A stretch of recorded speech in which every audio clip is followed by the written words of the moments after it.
there are no issues at all at home, and you conjured this up and did this in violation of court order, I'm not going to be very happy.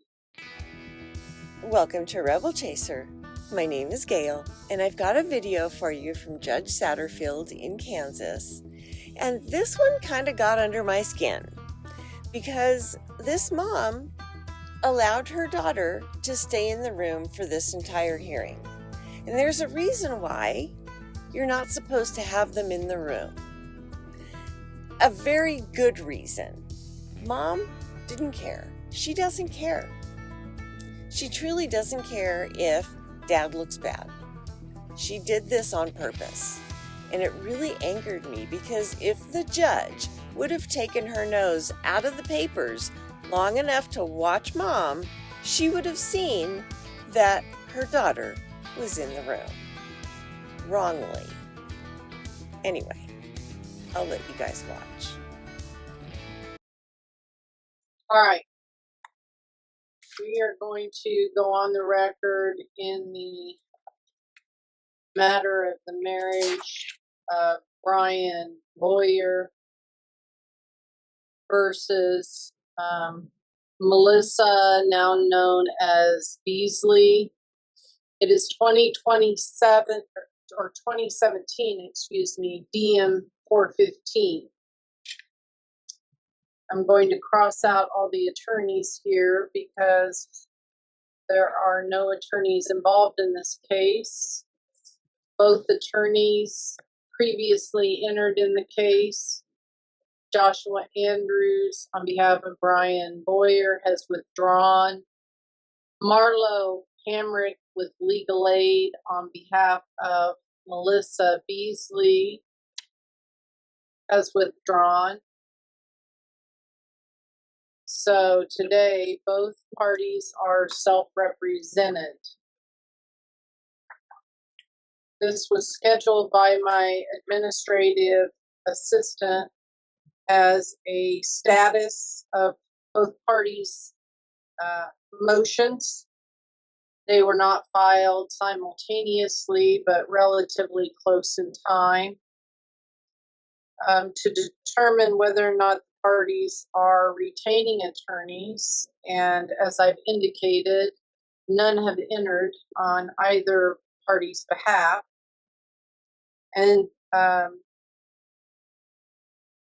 also to verify service, as the petitioner's motion to enforce visitation and the respondent's motion to modify visitation were both filed pro se without immediate request for hearing or return of service. Now, my understanding is that at the last conference, my AA inquired about service, and since that time, Ms. Beasley or a return of service has been filed with regard to Ms. Beasley. First of all, Ms. Beasley, you've accepted service of his motion to enforce visitation, and you've gotten a copy of that, correct? Yes. And I don't see that you have a return of service for your motion to modify. But Mr. Boyer, have you seen that motion to modify visitation and accept service of that? No, I have not. Okay. I understood that you were both directed to serve your motions upon each other by certified mail or some other form of service. Yes. Okay. Well, that motion is on file.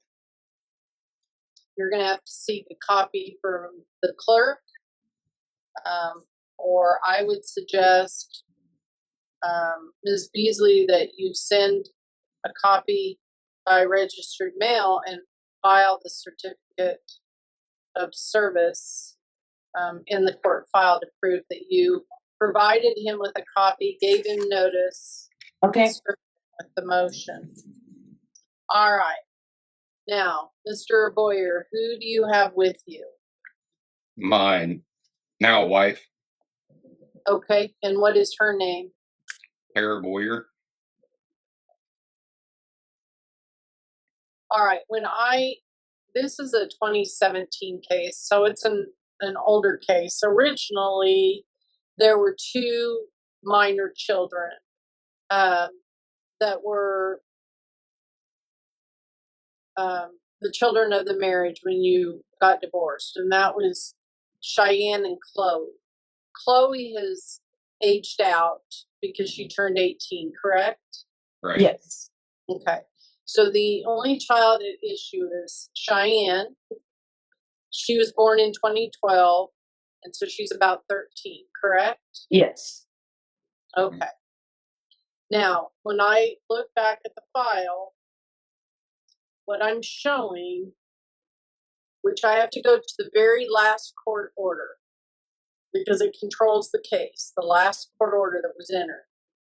And what I ascertained was that on January 30th of 2019, you guys received a divorce. There was a decree of divorce.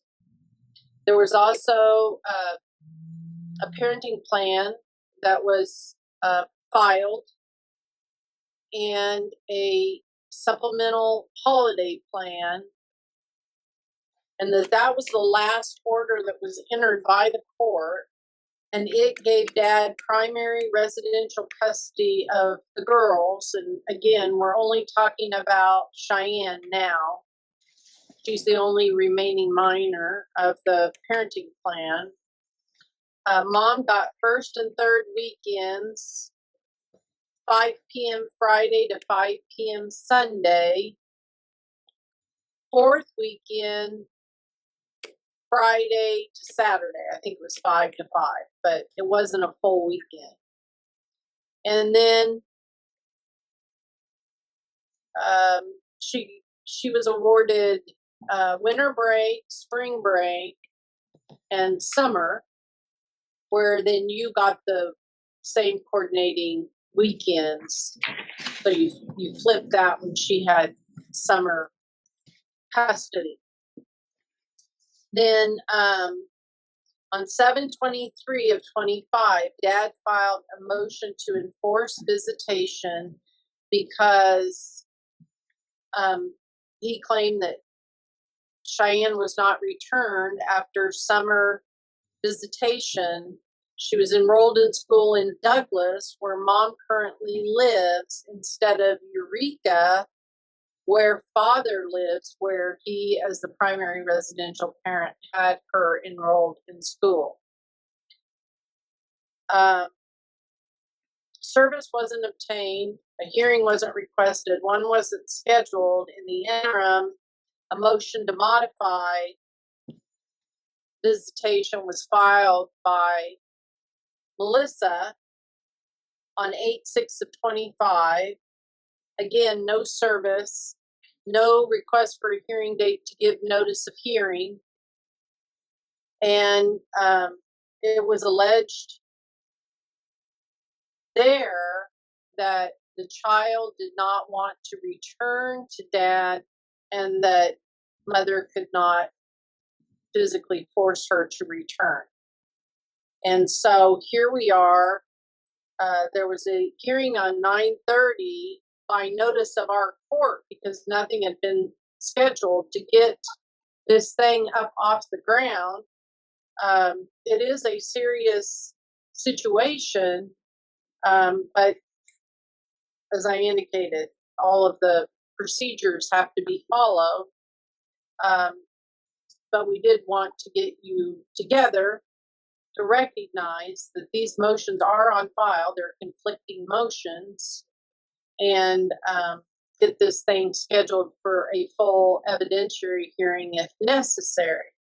Additionally, Mom asked that the child be heard, that the child wanted to communicate with the court. Now, please understand, there is no age in which a child can make their own decision.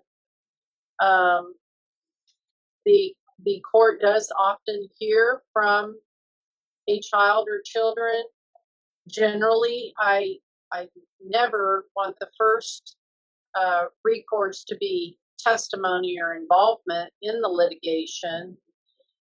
But I am allowed in chambers to visit with children by agreement. If one party wants it recorded, it has to be recorded. That is not, again, my first avenue. My first avenue is generally to have a child with a school counselor, a therapist, or an advocate who the child is entrusted to, that provides information to the court, not only about the child's wishes, but what that person sees in terms of the best interest. I mean, that person reconfirms for me that the child is mature for their age, that the child is taking a position for the right reasons, and that is quite helpful to the court. And Cheyenne has been seeing the school counselor. Okay. But I am, noting that for you in terms of I'm acknowledging that mom has asserted that she has an opinion about where she goes to school and who she wants to live with during the school year. So, having said that, I'm probably going to, I want to hear from both of you as to your position on the record under oath. And so we'll go from there. But probably the result today is going to be that I enter a temporary order and schedule the matter for a full evidentiary hearing in person to make a final determination. The preferred route for these things is that the child should have went home under the current order, and mom, you should have filed a motion during the summer before school started to, one, give you custody of the child for the school year, to change physical custody for the school year, and to give permission to enroll her in the school, instead of not following the court order, keeping the child, making him file a motion to enforce. Now I'm put in a position of, one, starting with the premise that you violated a court order, but two, having to consider yanking a child out of school that a parent has put the child in school in violation of the court order. So I have to take all of those things into consideration and try to straighten this out and provide the least amount of disruption to the child and her life, but also act in her best interest with what little information that I have. Okay, so since the motion to enforce was filed first, I'm going to have Mr. Boyer, you go first. If you'll raise your right hand, please. You do solemnly swear the testimony you're about to give will be the truth, the whole truth, and nothing but the truth, so help you God. I do. Okay. Now, normally, thank you, in a court proceeding, there is an attorney who asks questions and an attorney or a party that can object to questions for various legal reasons. But because you're acting as your own attorney and you're a witness because you're a party, then there isn't a lot of latitude for the court to follow evidentiary rules as it relates to testimony.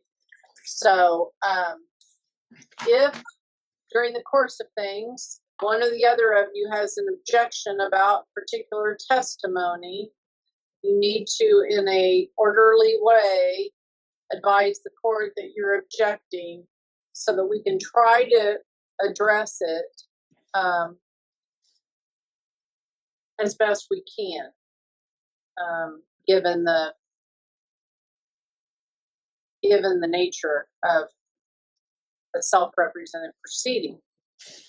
So, Mr. Boyer, you need to state your name and what statements you wish to give under oath with regard to Cheyenne not being returned to your care at the end of summer for the beginning of the school year. Well, the last time I seen Cheyenne, Brian Boyer, All right. and last time I seen Cheyenne at my house was Wednesday, June 11th. Her mother come and picked her up from my house, and that was the last time I seen her. I was refused my Father's Day turning time. All my weekends since then, I have not got. Cheyenne got to miss out on vacation trip to Branson with us because. Okay, hang on. Ma'am, you're going to have to sit back on the couch and observe. You can't keep telling him what to say. Please, I'm sorry. Thank you. All right. Go ahead. What about your weekends? I have not got any of my parenting time since then at all. What have you done to try to facilitate getting the child or enforcing the court order? Well, for one, when she moved to Douglas, I do not have an address where my child's at. I have no clue. All I know is she lives in Douglas, which it states in our papers too that if we move, you got to give a 30-day notice on a new address change. I haven't got one. Okay. So what you're telling the court is you had no place to drive to. I have no clue where my daughter is at, other Okay. than Douglas. And did you contact the Douglas authorities, whether it's the sheriff's office or I don't think they have a police department, frankly. But Yes, I talked to the sheriff on July 23rd about this. I'm sorry. I may have interrupted you. I apologize. I couldn't hear you. Go ahead. On July 23rd, I contacted the deputy that patrols down there, and we had a conversation on what to do. And basically, he told me to call her in as a runaway, but that goes on her permanent record, and I really didn't want that on my daughter's record. Okay. Did he try to locate where she was living, where mom was at?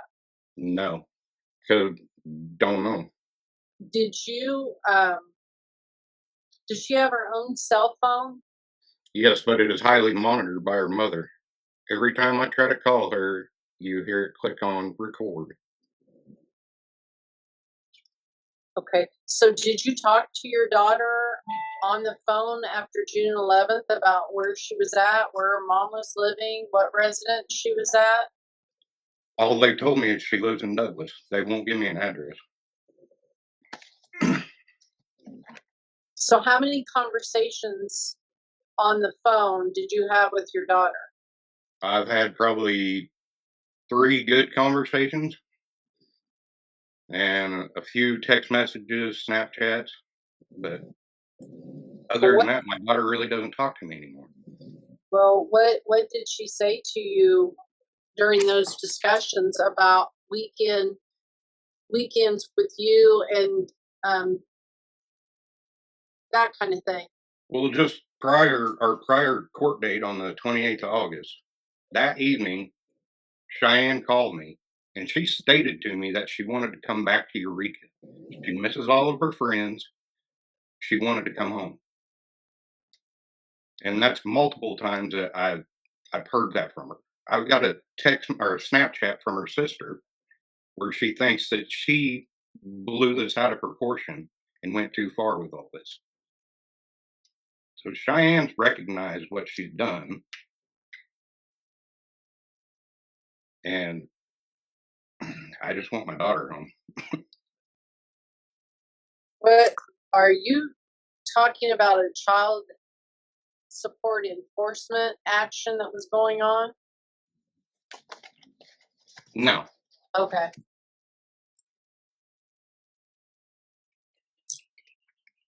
All right.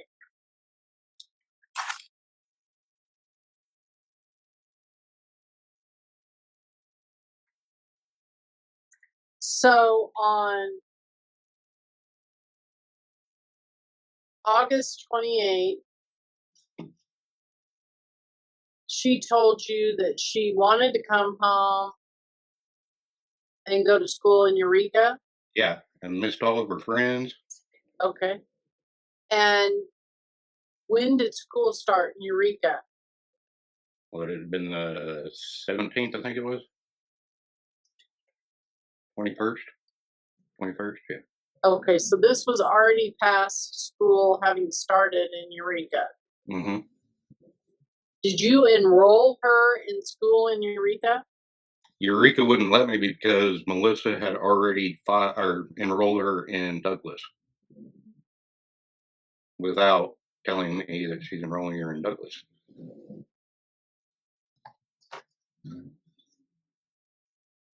How would they have known that she was enrolled in Douglas? Because Douglas School District contacted Eureka to get her transcripts from Eureka. Because Cheyenne's been in Eureka since she started school. She started preschool here. Well, I think I would have shown, I would have went to Douglas High School and shown them the court order. So you never physically tried to go pick up your daughter at school or anywhere? No, not yet. I actually faxed the court order down to Douglas, and he said I had no justification because of the wording of it.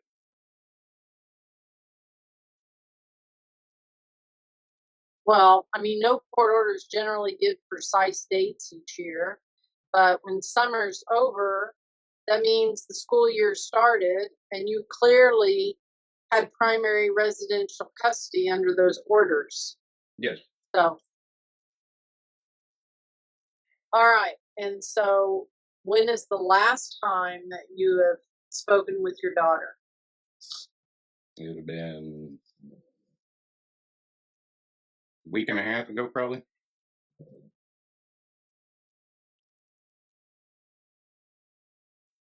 And what did she tell you?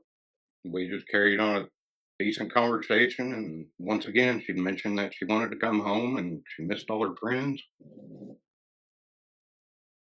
So, have you checked with Douglas? Are you able to get in a power school or whatever they offer to see what her attendance is and how her grades are and that kind of thing? Yes, we can. Have you done that? Yes, I had called down there and get access to all that. All right. All right. What else do you want to tell me? I think that's about it.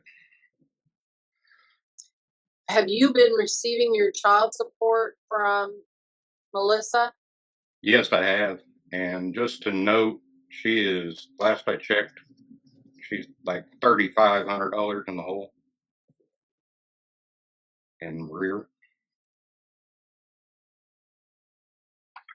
All right. Give me one moment.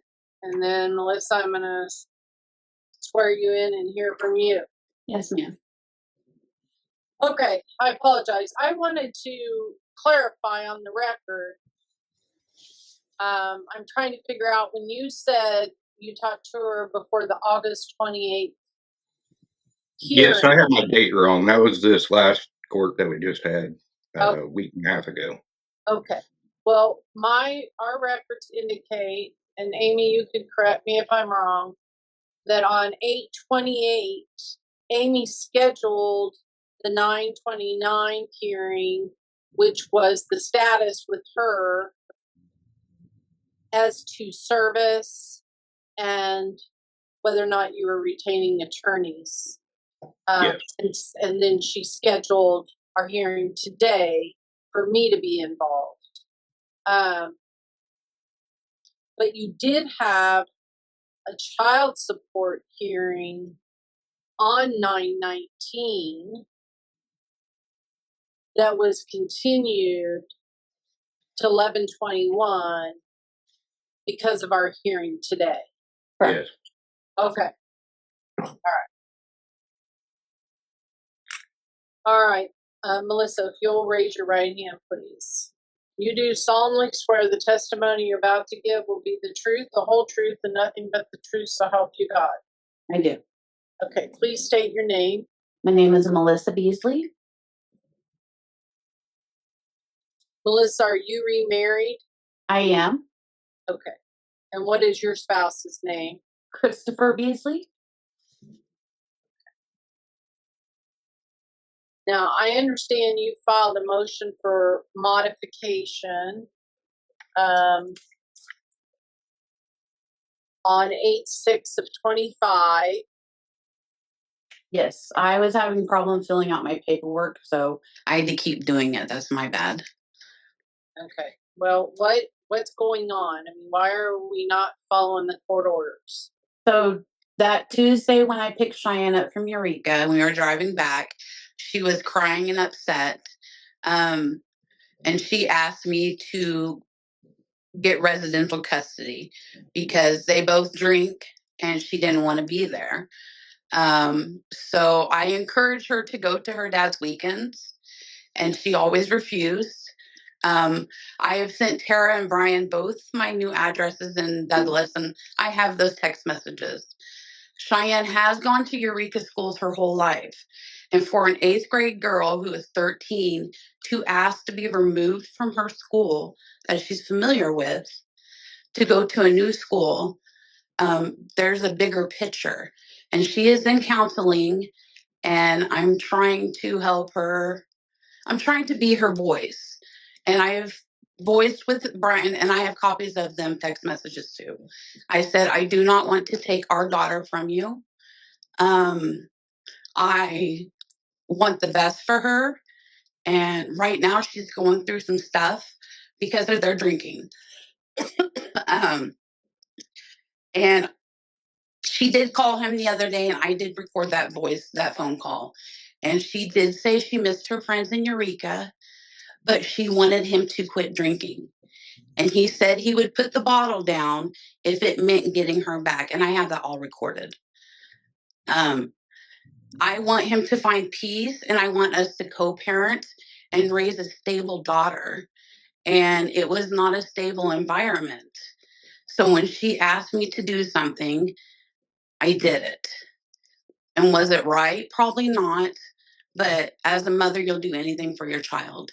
And I have talked to Brian several times and told him she is hurting right now. I do not want to remove her from his life. I don't. But the co-parenting wasn't happening. I would drive her to El Dorado, or drive to El Dorado to pick her up on the weekends, and then he would make me drive all the way to Eureka. There was no compromise on travel. It was his way or no way at all. I didn't have an address. I have a text message between me and Tara, his wife, stating my address. Okay. Well, you guys need to look at your court order. I'm not going to spend a lot of time on this. The court orders specifically say how transportation's to be conducted. You have to follow it, unless you come to court and get it changed. The court order has specific requirements. They're set out by statute. They're not just court order. They're statutorily adopted. He refused to drive to Eureka. In writing, you have to send it in. Okay. It's very specific. It tells you how many days and what you have to do. It's in your court order. So you've got to do that. Then I don't have to worry about whether a text message went through or who the text message went to. And you are not in any trouble because you've complied with the law and the court order. The same thing with exchanges and travel. Now, does she or does she not want to go back to Eureka? No, she does not. She's very happy in Douglas. She has straight A's. She's on the volleyball team, varsity. They're doing great playing. She's thriving here. And then she is in some counseling. And Who is she in counseling with? She's talking to the school counselor right now. We just started her Blue Cross and Blue Shield insurance, so I'm in the process of finding an outside counselor. But we just got her off of state insurance, and she's on my husband's Blue Cross and Blue Shield insurance. So when that transition happened, I'm trying to find a counselor for her. She is hurting. Do you have a letter or anything from the school counselor? I can get one. I wasn't aware of anything that you needed, but that would not be a problem. Can you understand why I can't have each parent representing what she says or how she feels or what she's going through? Yes. That it has to be through a neutral party that's best for me to rely on. Mm-hmm. With the neutral party, especially when there are allegations of drug abuse or alcohol abuse or mistreatment. Those are pretty serious things that a counselor gets involved with, and they're mandatory reporters. So if they believe the child is at risk, they are required to report that to DCF or the authorities. So, yes, I need something until I can get with a full-time therapist or get a chance for her to come into my office and go through the proper steps to visit with her about what's going on.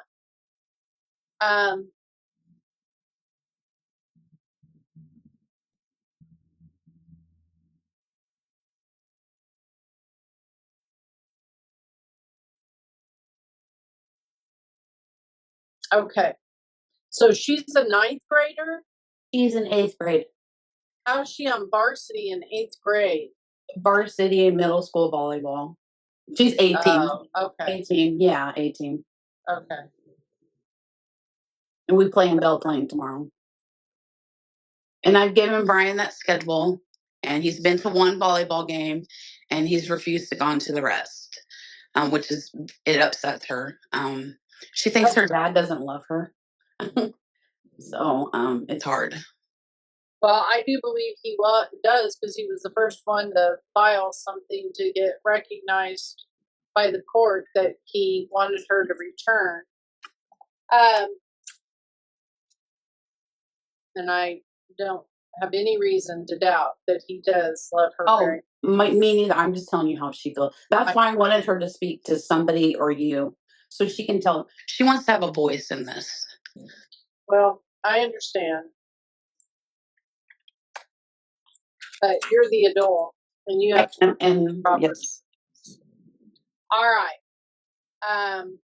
Tell me quickly what Chloe is doing. Because Dad has had primary residential custody since those kids were 10 and 5. Yes. Yeah. Chloe is a graduated high school student with a certified CMA, CNA. She has purchased her own house in Wichita. She got her own car. She graduated with 3.5 from Eureka High School. Okay. Is she single? No, she's fixing to. She's getting married in 2 months. Okay. With her high school boyfriend of 4 years. 6 years, whatever. Does she any children? No. Okay. Great. Does she see both of you regularly, or talk on the phone, or communicate with both of you? We have family dinner. Hang on. I'll just, Brian, go ahead. I talk to her every day. And I just saw her, that had been Friday at my mom's house. Okay. Mom, what's your relationship with her? She comes over every Sunday for family dinner and game night. Perfect. So It sounds like you did a good job with her. Mm-hmm. Very Very proud of her. good. So there's no reason you can't do a good job with Chloe. I You am. get her to the same point in life. Absolutely. All right. Well, at least we have a a strong base there. It's fallen apart here recently, but you guys are doing something right, both of you. All right. So first of all, Brian, Yes. you have a right to bring a contempt citation if you want her found in contempt for violating the court order, and you want to pursue any sanctions. But there's quite a bit to that. You'll have to file an affidavit that you do under oath. You have to file it with the court in a motion in contempt and citation to appear, for her to appear personally in court, in person. You have to get a court date in advance for that. You have to put that in the order, and then you have to have her personally served. She has to have personal service. If someone doesn't appear on an order to appear in a citation in contempt, then and they've been personally served, the court can issue a warrant to have them picked up and brought before the court on a contempt citation. Now, that is an avenue that can be pursued by an attorney or by an individual if there is a clear-cut violation of a court order. But I cannot do anything with regard to sanctions or anything today without that proceeding being in place. So what I'm looking at now is your two corresponding motions that were filed within a month of each other. And I'm looking at the reality of the situation right now, which is we are within reach of the first semester, I think. It's usually sometime in mid-October. We have parent-teacher conferences on Friday, so yes.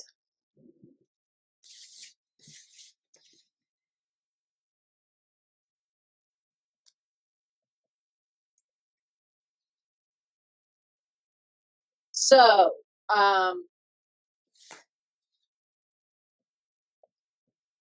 I frankly have two choices, Brian. I can order that she be returned to you temporarily until we can have a full custody hearing at semester. I'm not going to take her out of school or at the first semester. I'm not going to take her out and put her in another school unless it's semester, first, second semester, or the end of the first and second. So I'm talking about right now or December, one or the other.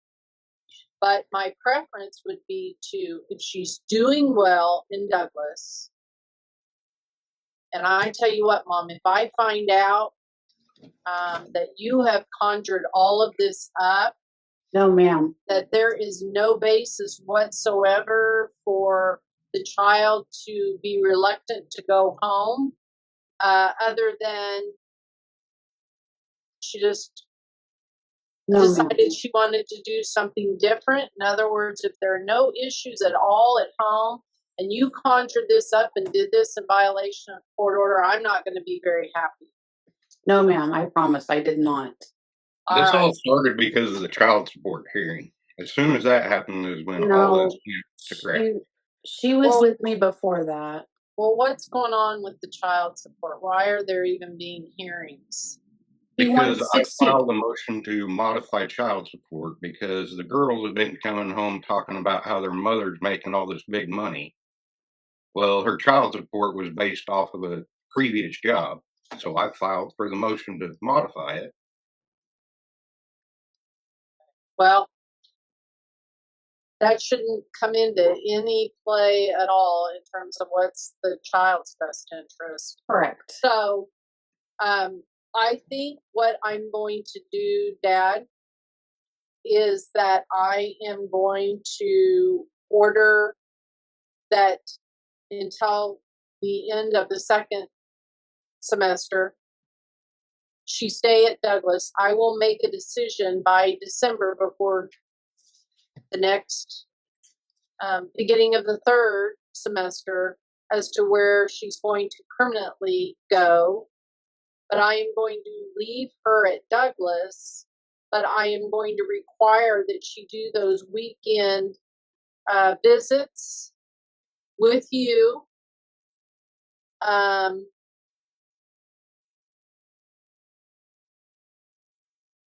Until then, and that you not consume any alcohol during those visits, just to be on the safe side. I don't know if any of it's true, not true, I don't know, but it's pretty easy, and honestly, it's fairly common to order that when parents have primary control of the child in custody, that they not become intoxicated at least. But in this case, I'm going to say not drink, because if there was an emergency or something, you need to be able to drive them to the emergency room. You need to go pick them up from friends or school or whatever's going on. So I'm not assuming that you're guilty of anything. I'm just going to ask you not to consume alcohol on your weekends that you have her. And I will get to the bottom of this by doing a full trial with an evidentiary hearing. And it has to involve a therapist and the school counselor. So you're going to have to make sure that you've got letters or them lined up to testify at the evidentiary hearing. And I will even speak to her. I greatly appreciate either that. before or after that hearing. I'm not sure which at this point. I will even speak to her as well if I need to. But Mom, she needs to be told if she doesn't go to Dad's on the weekend, then she's going to end up having to go back based on the court order that was in existence at the time that she came to stay with you. So that is the alternative. She needs to have a relationship with both parents. She needs time with both parents. Whatever that looks like, you've been doing this weekend and switching in the summer and during breaks, and you've been doing this for a long time. So that needs to continue for Dad. And if it can't, then we'll just have to go back to the way it was. And then I'll make a final decision in December based on all of the evidence that I have. But they're going to still need income information, run a child support worksheet, see what the payment should be, and have that stuff ready. Because you're going to have to owe it until it gets changed. If it gets changed. So those are just numbers, and it's pretty easy for them to figure all of that out and have that ready. Okay, so is there any questions about what we're doing? No, ma'am. And as I indicated, you have a right to file a contempt. And if come to find out during that proceeding, there are things that are totally untrue, like there was never any text. Mom's been hiding her out. Mom's been hiding. She was taken. All of that kind of thing. You want to pursue that, and if that is true, then that can result in even something contrary to what I have ordered today. But for now, I'm entering the temporary order that I indicated to you, and I'm scheduling this for trial. Okay? Yes. All right, and that will be to correspond with the school year. I'm Now, working on obtaining an attorney. Is that okay? This is a Butler County case, but you live in Greenwood, Brian, right? Yes. Okay. And Mom, did you used to live in Eureka? No, ma'am. I lived in Whitewater, and then my landlord sold the house. I'm in Butler County still. Okay, so yeah, I remember Whitewater way back when the case was filed. So all right, so that was in Butler County. That's how Yes. it ended up in Butler County. Okay. Yes, ma'am. All right. Now, Brian, where do you work? Currently, I am not. Okay. Are you on unemployment, or are you on disability, or are you just in between jobs, or what? In between jobs, I had a bunch of health issues that I had to take care of, and it just wasn't working the way it should have. But I'm getting back to where I need to be. Okay. Mom, where are you working? I'm a quality inspector for the Department of Defense and NASA at DJ Engineering in Augusta. Okay. So DJ Engineering, so you just have a regular work week? It's about 50 plus hours a week, yes. But yeah. Okay. It's very lenient. I leave at 7:15 every day and drive Cheyenne to school, and I pick her up at 3:20. And then we go to all the volleyball games. So Trying to figure out the best time. I get off work at 4:30 generally, but like I said, my job is very lenient anytime that is needed. Well, I'm going to set it for all day. Okay. If we actually go to trial, we're going to need all day. Yes, ma'am.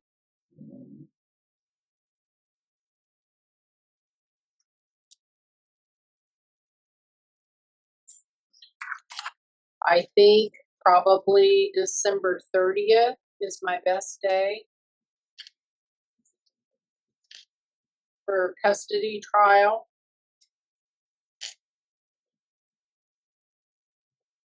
Now, I'm going to touch base with you before that to see if you have retained counsel or decided to get counsel, Okay. or if you've come to some agreement between the two of you that you decide that you don't want to have a custody trial.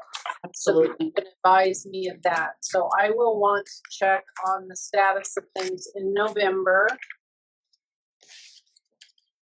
And I think I would like to do that on Tuesday, November 25th at 4:00. By Zoom? That will be by Zoom. Okay. The trial will be in person. Okay. And you said December 30th at what time, ma'am? I'm sorry, 9 a.m. Thank 9 you. to 5. 9 to 5. And then November 25th at 4 p.m., correct? Yes. Okay, thank you. Did you get that down, Dad? Yes, I did. Okay. Now, the weekend should start this. Let's see. Let me look here. He does have a volleyball tournament coming up on Saturdays. How would you like us to work that? All right. Well, hang on here. Okay, yes, ma'am. Okay. So what did I say? I said the first and third weekends of October. So the 4th and the 18th. And then the 4th weekend is just Friday and Saturday. Okay. So actually, it's going to start the 18th. Okay. And we have a volleyball tournament that weekend from 9 a.m. to 3 p.m. The location has not been disclosed yet. It's to be determined because of. Hang on. Okay. So were you saying this weekend is the 11th? Yes, and the 18th is the tournament. We have one more week of volleyball, and then that Saturday is I need a calendar. I can't use my phone. Okay, so there isn't a tournament on the 11th? Hang on, I'm double checking, ma'am. Hang on. Let me look at the calendar. They're having weekend tournaments through the school? Just on Saturdays, it's the tournament. Yes, ma'am. So the 18th is a volleyball tournament from 9 a.m. to 3, and I am unknown of the location. And Brian has that schedule with him. Cheyenne took a picture and sent it to him. So it is a volleyball tournament on Saturday. So I would like to know how to work that. Okay. Well, Brian, That's the last game. Brian, I am thinking then that the weekend should, for just this month, because you haven't had time with her, that that you'll get the second weekend and the fourth weekend all weekend long. Okay. From Friday at 5 to Sunday at 5. So the 24th and the 25th? So the 11th and the 10th. Oh, the 11th. So this weekend. I apologize. The 10th through the 12th. And the 24th through the 26th.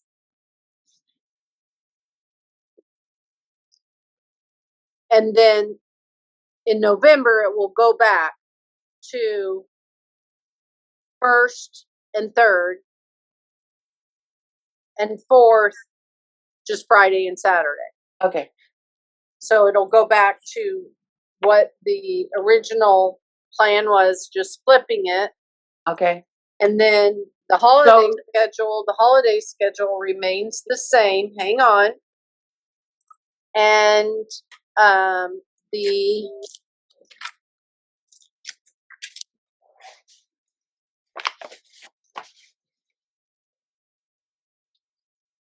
transportation in your current order says respondent shall be responsible for picking up the children at the beginning of her time, and petitioner shall be responsible for picking up the children at the end of such time, except for the fourth weekend of each month, in which case the party receiving parenting time the first half of said weekend shall be solely responsible for transporting the children. So I assume you still have copies of your court orders. I do. So all you have to do is flip that. So he needs to come to my house to pick her up on Friday? Yes. And Okay. then you will go to his house and pick her up on Sunday. Yes. Correct.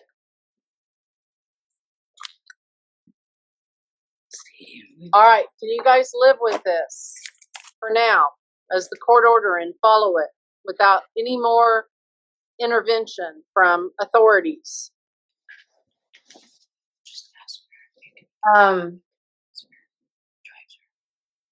Okay. Yes, ma'am. Do not make plans for the weekend or have her make plans with her friends or anything else. Absolutely. Because she's not in high school. No, ma'am. Her activities should be extracurricular and affiliated with the school, and everything else comes secondary to her family time with her family, including her father. Yes. All right. Dad, I would strongly suggest that you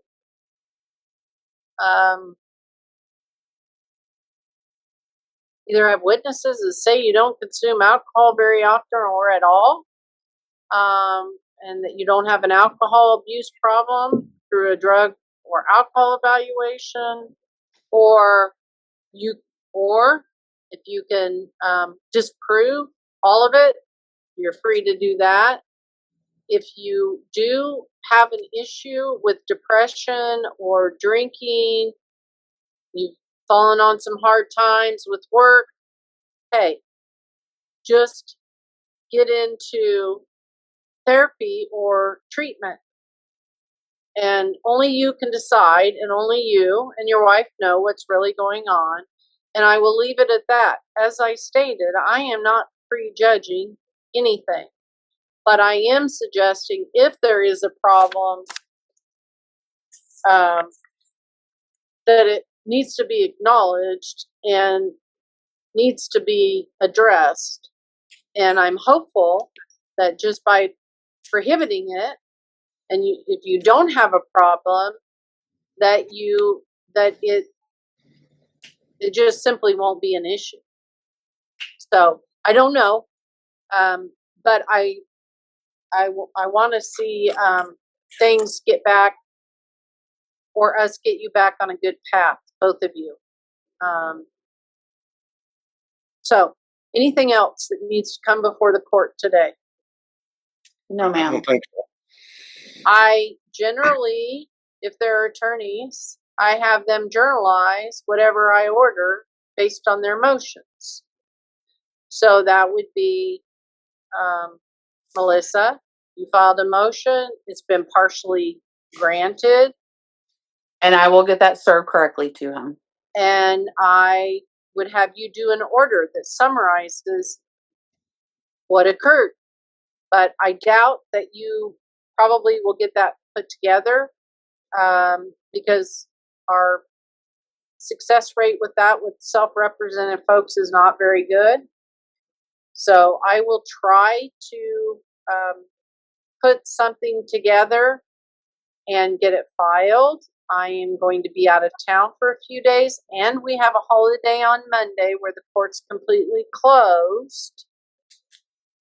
But I expect that you all will follow the oral, verbal orders that I made today until all of this can get on file, which may be the end of next week. Okay? Yes. Sounds All good. right. If there's nothing further, we are adjourned. Okay, so what I saw in this hearing was blatant alienation by mom. The daughter is not supposed to be anywhere near this hearing. She's not supposed to be in the room. This is an adult issue. It's not for the daughter to listen to. Not at all for the daughter to listen to. And mom had her in the room, listening and even giving input. I watched mom talking to her, listening to her, hearing from her the entire hearing. And at the end, she even looked over at the daughter and said, "Sorry, I'm sorry," because she has to go to dad's for a weekend. I think what mother did was completely uncalled for. And I hope the father sees this. I hope the father understands what that was, what mom just did to him. And he should show cause her. He should show cause her for denying his time over the summer and for her being in the room during this hearing. Because mom knows she's not supposed to be there. Mom knows that. I knew when I started watching this that there was something wrong with that mother. And she's a conniving person. She's a sneaky, conniving person. And that's exactly what she did to her ex. And I would be furious. I'm surprised that the judge let it go on. I assume she didn't notice it. So, Dad, if she didn't notice it, bring it to the judge's attention. Because the judge is supposed to notice that stuff. And if she didn't, you need to tell her, Dad. You need to bring it to her attention that she had her listening to the entire thing and giving input. He made his wife move away. But mom was allowed to keep the daughter there the entire time because the judge couldn't take her face out of the papers long enough to realize what was going on. And that's one of my pet peeves. They shouldn't be in the room. So anyway, I hope Dad hears this. I hope he sees it, and I hope he takes action because that really angered me. So thank you guys so much for watching, and I'll see you another time.